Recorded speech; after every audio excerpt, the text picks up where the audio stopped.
así la escritura: escribe al ángel de la iglesia en Éfeso, el que tiene las 7 estrellas de su diestra y el que anda en medio de los 7 candeleros de oro, dice esto. ¿Quién es ese que anda ahí, hermanos? Pues Jesús. Dice: yo conozco tus obras y tu arduo trabajo y paciencia. Mire qué bonito halago, hermano, para esta iglesia. El Señor la va a alabar demasiado porque es una iglesia muy activa. ¿Y qué más dice? Y que no puede soportar los malos. Los malos son aquellos perversos. Si tú no, hermanos, tu corazón no se contamina con esos perversos, no puedes soportarlo. No puedes. No te haces amigos de ellos, no te haces compadre de ellos. No estoy hablando de hermanos de que le haces un desprecio, sino que tú no te dejas contaminar con lo malo. Muy bien, sigue diciendo: y has probado los que se dicen ser apóstoles y no lo son. Mire, esta iglesia está llena de conocimiento y una práctica pura de la doctrina del Señor, que ha probado a los falsos profetas y ha probado a los que se llaman hijos de Dios y a los que se llaman judíos y a los que dicen ser apóstoles y no lo son y los ha hallado mentirosos. No quiero decir esto para nosotros como que ya estamos a ese nivel, hermano, de que ya nosotros podemos discernir todo como lo demás, hermanos, no para crítica, sino que cómo están contaminadas las iglesias y la falsa doctrina, y que nosotros somos la pura esencia ya del Evangelio. No, hermano.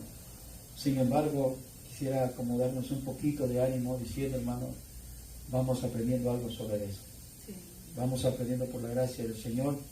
Nos hemos dado cuenta de muchas falsas doctrinas, que algunas de ellas ya las empezamos a dejar, a cambiar. Usted ya las sabe, muchas de ellas, ¿cierto? Ya las sabe. Y hemos descubierto que eran falsos, que eran hipocresía, que era falsedad, que era cosa que no era de Dios. Y Dios nos ha dado la gracia, hermano, para discernir y para enfrentarnos a eso también. Por tal razón nosotros no compartimos con muchas de esas iglesias, porque no soportamos lo malo, no nos gusta, no nos place. Y no lo digo para halagarnos, somos pecadores nosotros, hermanos, somos pecadores igual que ellos. Pero una cosa es que seamos pecadores y otra cosa es que amemos también la verdad de Dios. Amén, hermanos. Muy bien, y sigue diciendo: y has sufrido y has tenido paciencia y has trabajado arduamente por amor de mi nombre y no has desmayado.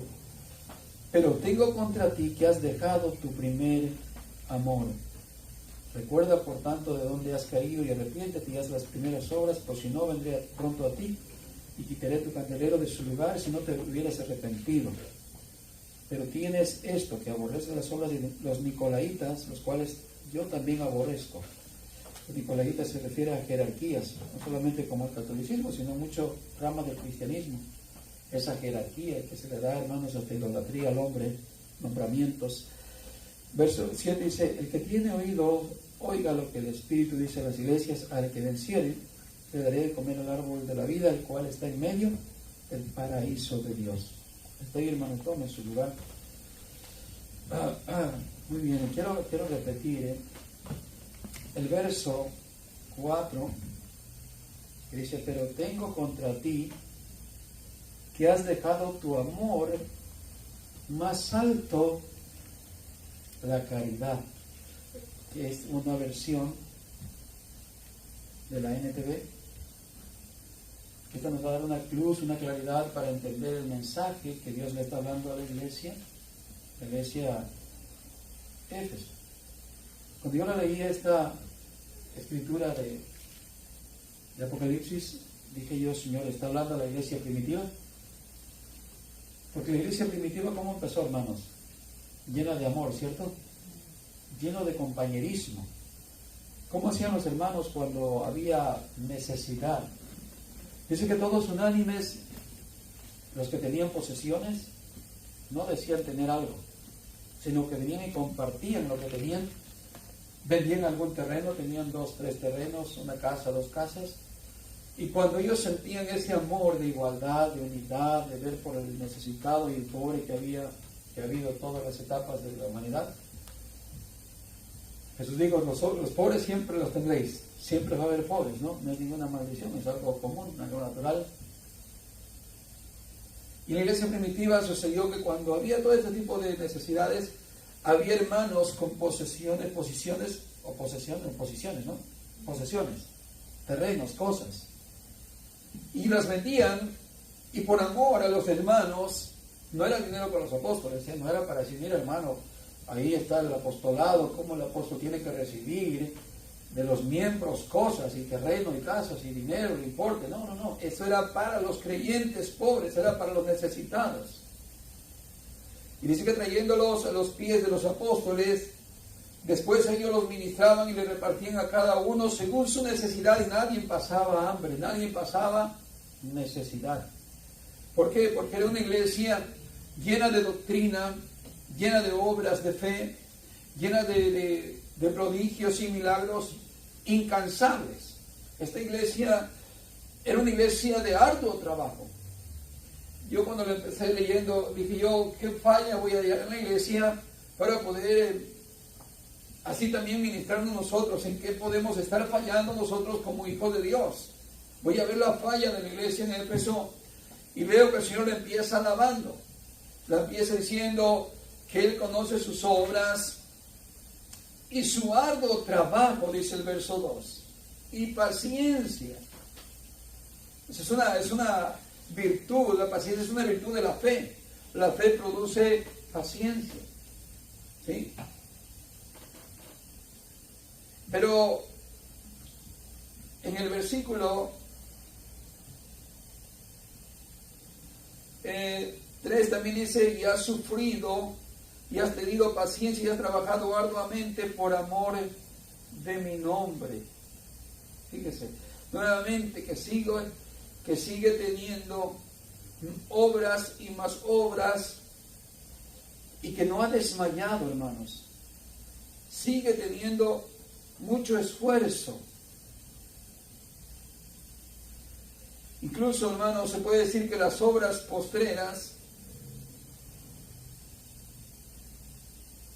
han sido mejores que las primeras, en cuanto, hermano, una actitud de un buen cristiano, buen testimonio, firme en la fe, la enseñanza sana, la enseñanza buena. ¿Cierto? Fue probablemente el tiempo de los apóstoles, donde, hermano, fue lo más glorioso de la iglesia, donde está Pablo por acá, Pedro por acá, Santiago por otro lado, los otros demás apóstoles, creyentes recién convertidos que tienen una doctrina pura. Así es que se vivió, hermanos, una enseñanza por un buen periodo de tiempo de pura sana doctrina. Y perseveraban y persistían en ello. Así es que eran muy esforzados siempre, hermanos, en vivir una vida de comunión con Dios. Pero algo le pasó a la iglesia, con algo que el Señor los amonestó. En doctrina no les dijo nada. En la forma de enseñar, de aplicar la palabra del Señor, no había ninguna herejía, no había nada que el Señor estuviera molesto, que se han metido a la iglesia a Jezabel, han metido ahí a gente impura que están dentro del santuario, dentro del servicio, y los están tolerando, les dejan permitir que prediquen, les dejan dejar que ministren. No había nada de eso. Pero ¿cuál fue el error que les encontró? ¿Cuál fue la falla? En esta versión de la NTV dice, pero tengo contra ti que has dejado tu amor en más alto, que es la caridad. ¿Qué es la caridad, hermanos? ¿Qué es la caridad?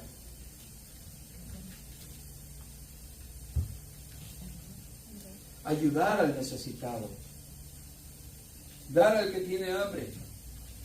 ¿Se recuerdan lo que decía Juan el Bautista? El que tenga de comer, déle a otro que no tiene. El que tenga 2 túnicas, déle una al que no tiene.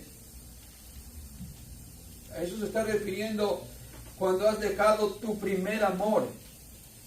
No lo sabía tampoco. Por años he entendido que dejar tu primer amor era esa pasión que sentías por Dios y ese fervor espiritual. Señor, estoy ardiendo en mi primer amor. Y prediqué muchos mensajes que ese primer amor es que como cuando estás enamorado de tu esposa, tu novia, y ya la extrañas en unas 2 horas que no la viste o no hablaste con ella y te estás a punto de querer ir donde ella está porque te estás viendo el corazón de amor, de pasión, de ese primer amor, ¿no? Muchas veces lo expliqué así, como pensando de que era un amor hacia Dios ferviente, de que sentías mucha pasión. No quieres parar de hablar de la palabra de Dios, no paras de congregarte, no paras de esforzarte. Pero en esta versión me está diciendo que el primer amor es dejar la caridad. Cuando Él dice, has dejado tu amor más alto, que es la caridad, el ayudar al necesitado, el ver al pobre, el ver al huérfano, el ver al que está pasando necesidades. Has dejado de tener como ese cariño humano que llamamos nosotros, esa humanidad. Como seres humanos, ese sentimiento que no importa que no sea de tu familia, no importa que no es de la creencia tuya, no importa que sea un desconocido donde esté o cualquiera que sea, tú sientes ese sano corazón de ayudarle, de darle algo, de extender tu mano para darle un beneficio de lo que él está necesitando. Sigues sintiendo esa compasión, la justicia, el poder socorrer a un pobre, el poder ayudar a un pobre. Está en ti ese corazón. Pero ¿qué le pasó a la iglesia? Que eso se le fue yendo, ese sentimiento, esa actitud, ese buen corazón con el cual empezó. Y no había envidias, no había malicia. Todos estaban en una misma mente y propósito.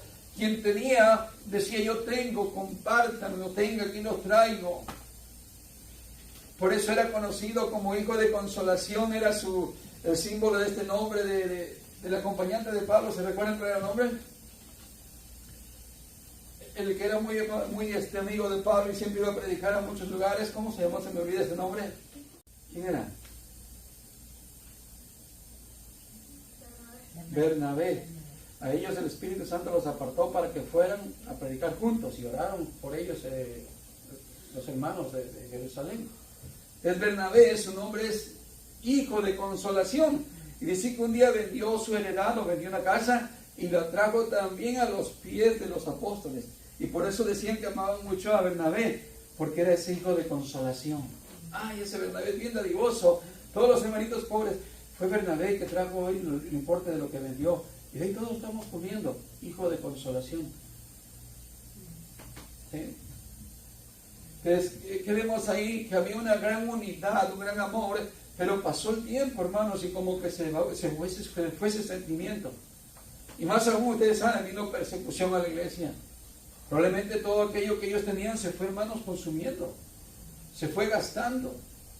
Se fue deteriorando. Parece que como cristianos padecieron, hermanos, ellos en el mundo social, de que por ser cristianos, hermanos, le llegaron a quitar sus posesiones, les llegaron a negar trabajos y quedaron aislados de este mundo social para ellos poder sobrevivir. Hubo mucha necesidad. Ellos padecieron verdaderamente como hijos de Dios una persecución bien grande, ¿cierto? Por eso el apóstol Pablo, cuando predicaban en ciertos lugares donde no había ese tipo de persecución, rejuntaban una ofrenda cada domingo conforme a lo que el Señor ponía en su corazón. Decía el apóstol Pablo, dice, júntenlo ustedes antes que yo llegue, conforme a lo que el Señor haya puesto en su corazón, para que cuando yo pase ya está recaudada esa ofrenda y se lo llevaré a los hermanos de Jerusalén que están pasando hambre. ¿Cierto? Todavía hasta ahí se mira la unidad, pero probablemente siguieron pasando más y más escasez, y unos corriendo por un lado, otros corriendo por otro lado, a tal grado que todos tal vez vinieron a caer en una situación muy escasa. No estoy diciendo que esa fue la razón, estoy diciendo que probablemente pudo haber pasado eso, hermanos. Pero se fue enfriando ese sentimiento de buen humano, ese buen sentimiento de amor mutuo como cristianos, como en su momento lo hemos vivido, hermano, que lo que te duele me duele, que lo que te afecta me afecta, que lo que te alegra me alegra, pero llegan momentos en que como que te distancias o me distancio y ya no sucede lo mismo, ¿cierto? Y eso pasó en la iglesia. La iglesia dejó de practicar la caridad, dejó de practicar actitud amorosa, hermano. No hay mucho, pero lo que tengamos vamos a compartirlo, hermano. De hecho, Pablo más adelante se recuerda que en la iglesia amonestaba a los hermanos porque muchos llegaban para celebrar la cena del Señor. ¿Y qué hacían los que tenían más beneficios? Llevaban su comida buena y se ponían a comer delante de los hermanos pobres que no tenían. Y les amonestó diciendo: ¿acaso no tenéis vuestras casas para que coman allá? ¿Por qué vienen acá a avergonzar la iglesia del Señor? Coman en sus casas, sáciense en sus casas. Pero si no vienen a compartir sus beneficios, no vengan a avergonzar tampoco a los hermanos que están más pobres. Queremos entonces, hermanos, cuando el Señor nos enseña que hemos dejado nuestro primer amor, no es que hemos dejado de creer en Él, no es que hemos dejado de orar, no es que hemos dejado de practicar lo que es religioso, lo que es de culto, lo que es, hermanos, ritual.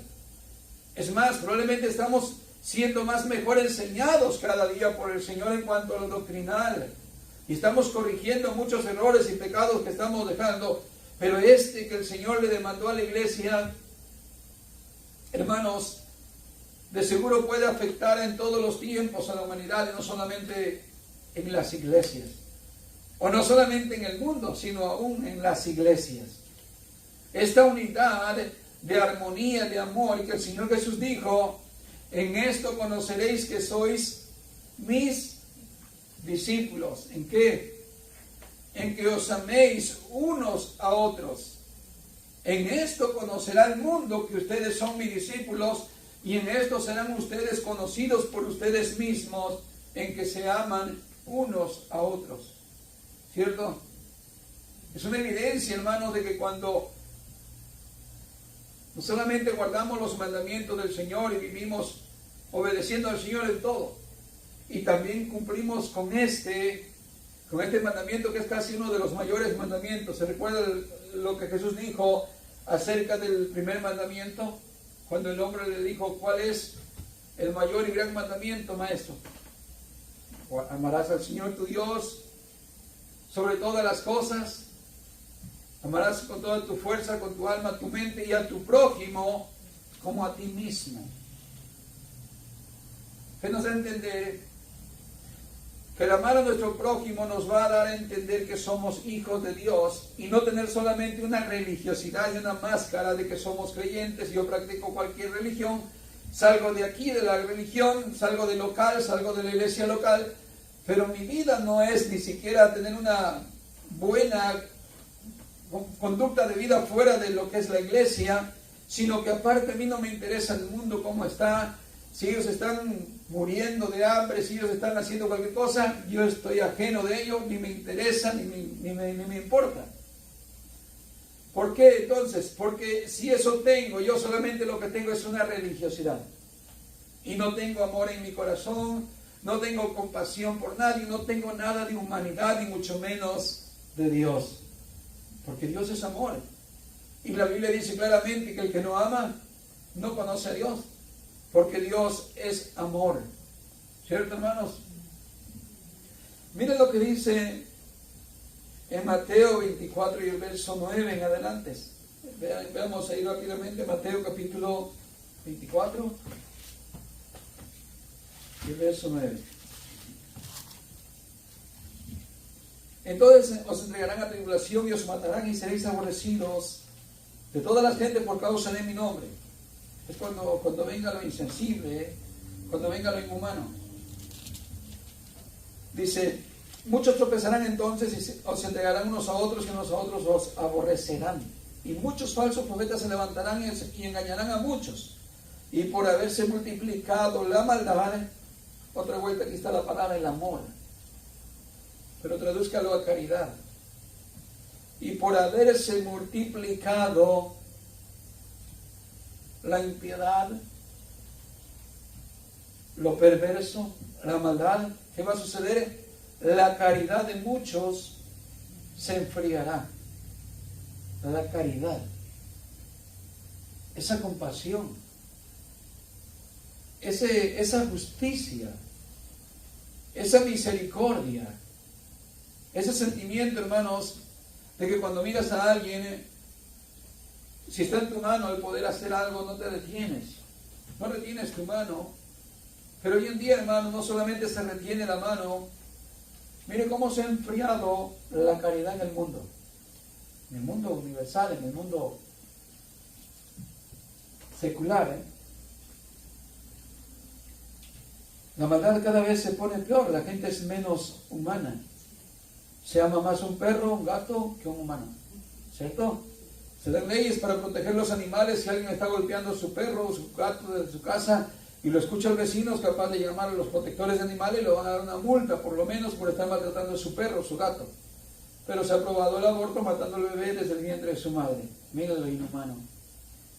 Y así cada día. Usted mira eso que se pone de mal en peor. La falta de amor, que significa falta de caridad. Antes mirabas a un anciano, probablemente no se te tocó a ti, pero en mi país mirabas a un anciano y se le daba algo de respeto, algo de ayuda, algo de protección. Pero hoy en día tal vez se le dice, quítate de anciano porque me estorbas para poder pasar. Porque lo inhumano hoy se es más vital, es más visible. El hombre, por ejemplo, trata inhumanamente a una mujer, desvalorizándola, viéndola como un mueble, exhibiéndola en una fotografía, vendiendo un artículo, una cerveza, y la pone semidesnuda. ¿Qué está haciendo? La está desvaluando. El feminismo, ¿qué está haciendo? Está queriendo desvaluar lo que es el patriarcado, el símbolo del hombre que Dios lo ha dado, igualmente desvalorizando algo inhumano. O sea, es una tendencia mutua, tanto el hombre hacia la mujer y la mujer hacia el hombre. No se mira esa compasión de que la mujer es un vaso frágil, no se mira esa práctica, sino que cada vez se aumenta la violencia, la maldad, el pecado, y se ha dejado de sentir eso humano, eso sensible, y cada vez el corazón más duro, más lleno de maldad, y se vuelve como una piedra que se vuelve insensible para acudir a la ayuda de alguien que está necesitado. Mire también en Santiago capítulo 1 y el verso 26. En esta versión NTV dice así, 1.26 de Santiago: la verdadera fe, religión, y del verdadero cristiano debe ser algo así, hermanos. Miren lo que dice en el verso 26. Si afirmas ser religioso, pero no controlas tu lengua, ¿qué es eso de controlar tu lengua? No ser un mentiroso, no ser un chismoso, no hablar contra de tu hermano, ya está en el mandamiento, ¿no? No levantarás falso testimonio contra tu hermano. Así que Santiago dice, si afirmas ser religioso, vamos a decirlo cristiano, pues, pero no controlas tu lengua, te engañas a ti mismo y tu religión no vale nada. En pocas palabras, no eres nada, no eres cristiano. Solamente tienes una religión. Pero si hablas mal del hermano, es que estás todavía en nada. Debemos abrir nuestra boca para hablar bien del hermano, y si no, mejor ni hablar de nadie, en pocas palabras. Muy bien. ¿Qué más sigue diciendo? La religión pura y verdadera a los ojos de Dios Padre consiste en ocuparse de los huérfanos y de las viudas de las viudas en sus aflicciones, y no dejar que el mundo te corrompa, que el mundo te haga de corazón duro, insensible, corrompido. Esa es la religión verdadera y pura. Cuando te has tratado de cuidar tantísimo, de no contaminarte con el mundo, alejándote del pecado y no dejar que el mundo te corrompa, para que ya no seas sensible a hacer misericordia. No dejarte corromper por el pecado del mundo, a que actuemos como otros que no tienen compasión. Esa es la verdadera religión. Ahora, ¿qué más, hermanos? ¿Cómo vemos esa parte de corrupción o de algo que está incompleto, que está insano? Lo corrompido está incompleto, está insano. Lo vemos, hermanos, en la Escritura, cómo el Señor le habló a los escribas y fariseos que estaban corrompidos en esto. eran religiosos, tenían sus doctrinas, tenían sus métodos de cómo ser, según ellos, una religión pura, pero el Señor los halló que siempre estaban vacíos y huecos en realidad, y que tenían una fachada, pero dentro de ellos no estaban correctamente. En Mateo capítulo 9 y el verso 10, veamos este ejemplo.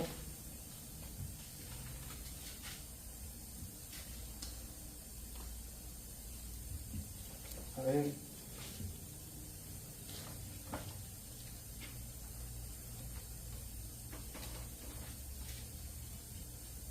Dice, pasando Jesús de allí, vio un hombre llamado Mateo que estaba sentado al banco de los tributos públicos y le dijo, sígueme, y se levantó y le siguió. Y aconteció que estando sentado a la mesa en casa, he aquí que muchos publicanos y pecadores que habían venido se sentaron juntamente a la mesa con Jesús y sus discípulos. Cuando vieron esto, los fariseos dijeron a sus discípulos, ¿por qué vuestro maestro come con los publicanos y pecadores? Al oír esto, Jesús le dijo, los sanos no tienen necesidad de médicos, sino los enfermos. Id pues y aprended lo que significa misericordia quiero y no sacrificio, porque no he venido a llamar a justos, sino a pecadores al arrepentimiento.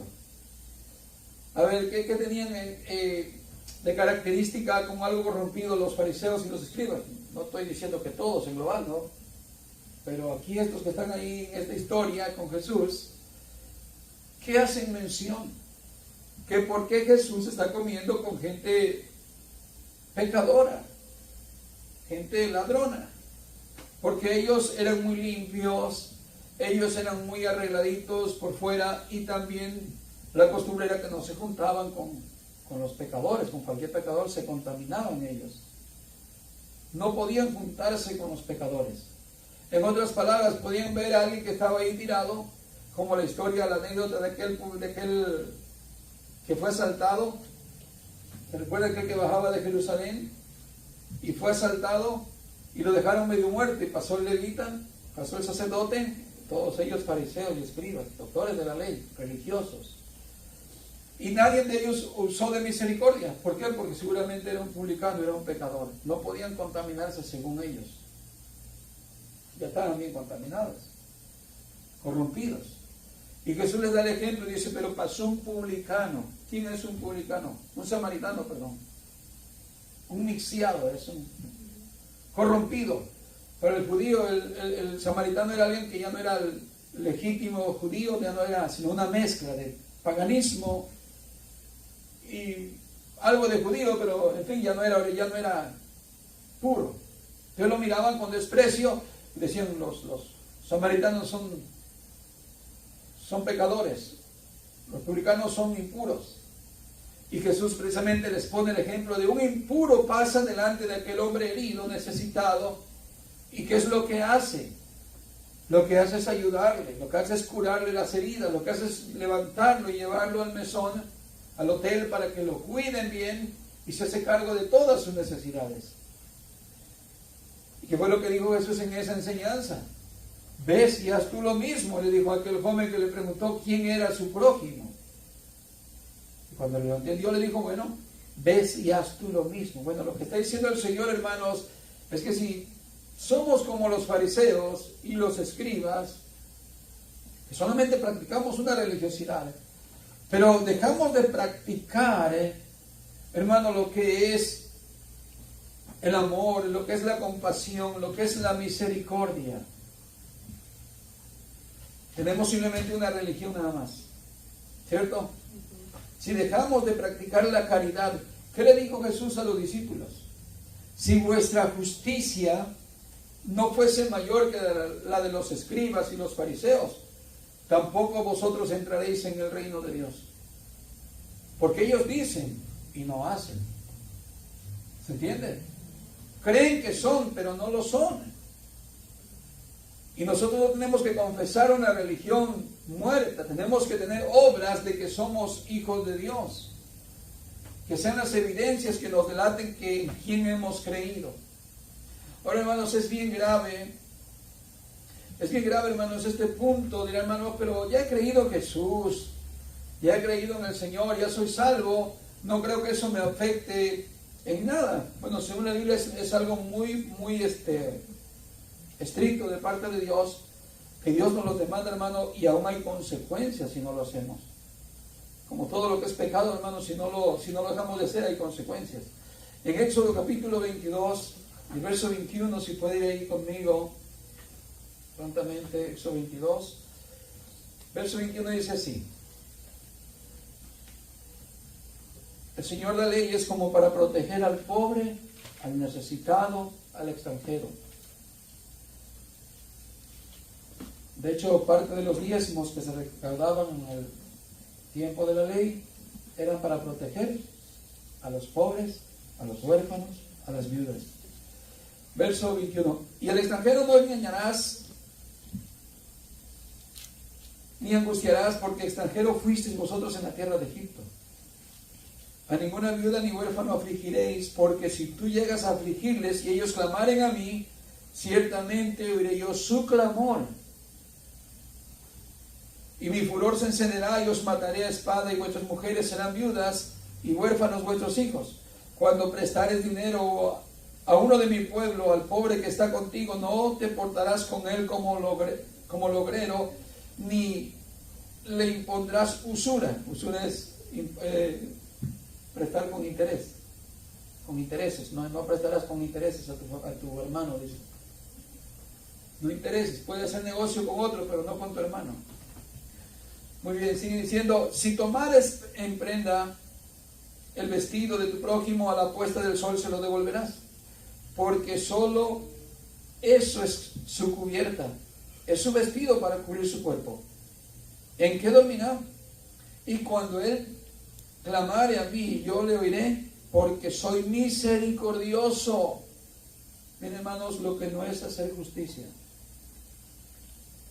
Si nosotros pasamos delante de un hambriento allí, y nosotros somos hijos de Dios, y no le damos nada para vergüenza, hermano, va a ser que él clame para vergüenza nuestra y diga: Señor, un día pasó delante de mí, yo estaba tirado en la calle, estoy aquí tirado, Señor, soy como un perro. Nadie me voltea a ver, pasa la gente llena sin amor, pasa la gente llena de un corazón duro, porque tiene el corazón de piedra, Señor. Y yo que estoy tirado por lo que sea, Señor, yo soy culpable de lo que vivo.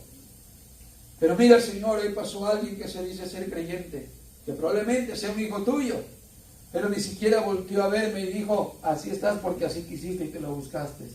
Eso es para vergüenza nuestra, hermanos. ¿Sabe quién le aconteció así? Por no hacer caso a esto a Israel. En el tiempo de Jeremías, ellos estaban sirviendo al Señor, pero estaban ultrajando al pobre, tenían sus cultos, tenían su dedicación, robaban al pobre, hacían un montón de pecado, y llegaron a tal grado, hermanos, que el Señor derramó su ira, y les vino hambre, pobreza, fueron sitiados por los enemigos, llegaron a comer carne de sus propios hijos. ¿Se recuerdan de esa vez, no? Cuando fueron sitiados. Quisiera que viera algo en Jeremías capítulo 7 y el verso 2.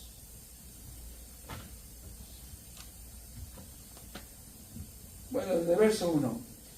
Palabra del Señor que vino a Jeremías diciendo: ponte a la puerta de la casa del Señor y proclama allí esta palabra. Y di: oí palabra del Señor todo Judá, los que entráis por estas puertas para adorar al Señor. Así ha dicho el Señor de los ejércitos, Dios de Israel: mejorar vuestros caminos y vuestras obras, y os haré morar en este lugar. No confiéis o no fiéis en palabras de mentira, diciendo: templo del Señor, templo del Señor, templo del Señor es este.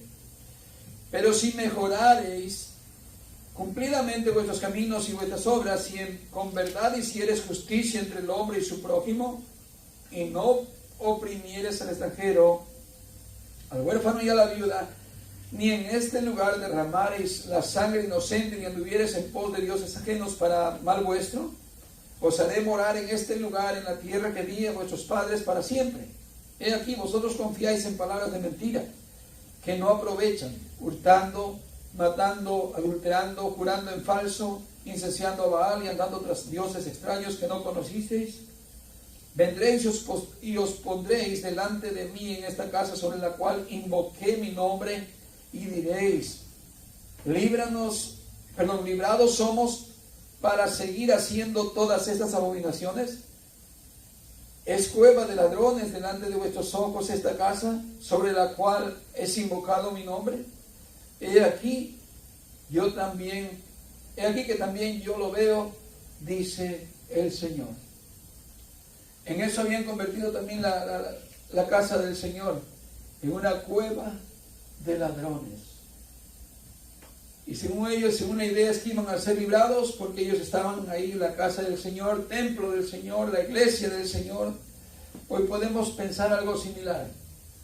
La iglesia del Señor, los hijos de Dios, nosotros, los salvos del Señor. Y estar atenido, hermano, a una idea en la cual tal vez estamos equivocados, estamos confiando en eso. Y probablemente, hermanos, necesitamos más seguir practicando la justicia, la piedad, la caridad, la misericordia. ¿Cierto, hermanos? En lo personal, hermanos, creo que el Señor me amonesta a mí. Necesito seguir practicando más la justicia. Siento que he dejado de practicar un poco esa caridad con todos ustedes y con algunos que no están acá, los hermanos. Pero ustedes de seguro en lo personal van a tener sus propias experiencias y se van a dar cuenta si el Señor los está amonestando. Que qué bueno que estén hermanos edificados, enseñados con sana doctrina, si es que ya lo están. Pero que el Señor también mira desde el cielo esto. El que no hagamos misericordia, el que no hagamos caridad, y no solamente a los hermanos, sino a todas las personas que nosotros veamos o por alguna razón nos lo topamos en el camino, que el Señor vea que en nosotros está ese sentimiento de humano, de amor y de compasión. ¿Cierto, hermanos? Que no cortemos nuestra mano para darle al pobre, al necesitado, porque es muy grave, es muy grave. De hecho, cuando vemos ahí la venida del Señor Jesús, que hace como un examen para aprobación de quién es hijo de Dios, quién entra al reino de Dios, dice: tuve hambre y me diste de comer, estuve desnudo y me vestiste, estuve en la cárcel y me visitaste, forastero y me diste, me cogiste en tu casa, vete. En fin, pareciera que no es grave, hermanos, pero en realidad sí es grave. Debemos seguir practicando, mire, a tal grado que Mateo 24 lo que leímos. Yo cuando no lo había entendido, así decía: más el que persevere hasta el fin, este será salvo. ¿En contexto de qué estaba hablando? Es más el que persevere hasta el fin. ¿Cuál era el contexto? De que por la maldad que se había multiplicado, se había dejado la caridad. Mas el que practique, el que siga practicando, el que siga perseverando en eso de la caridad, este será salvo. No es que te salvas por tus obras, es que tú te mantuviste fiel a Dios y no dejaste que el mundo te corrompiera, no dejaste que tu corazón se hiciera así de duro y de malvado. ¿Cierto? Dios dijo, hermanos, Jesús dijo en sus palabras que nosotros debemos hacer, hermanos, como Dios, que es perfecto, que hace salir su sol sobre justos e injustos, que hace descender la lluvia sobre todos, y que debemos perdonar así como Dios perdona, que debemos hacer cosas buenas como Dios las hace, y que seamos perfectos como nuestro Padre que es perfecto en los cielos. Amén, hermanos. Así es que sigamos perseverando en esto, porque el que persevere hasta el fin, este será salvo. ¿Por qué dejó de perseverar y por qué no es salvo? Porque el corazón se le corrompió, se le contaminó, se le hizo una piedra. Y aquello que hacía, por eso el Señor llama a la iglesia de Éfeso y le dice: mira pues de dónde has caído y arrepiéntete y vuelve a tus primeras obras, vuelve a practicar eso que hacías, porque si no vendré pronto a ti y quitaré de medio de ti tu candelero, eso que te alumbra, eso que te da la vida, eso que te guía. Si no lo practicamos, será quitado. Y es natural, hermanos, si nos llenamos de maldad, el corazón corrompido va a estar en oscuridad, sin luz. Amén, hermanos. Vamos a terminar en oración.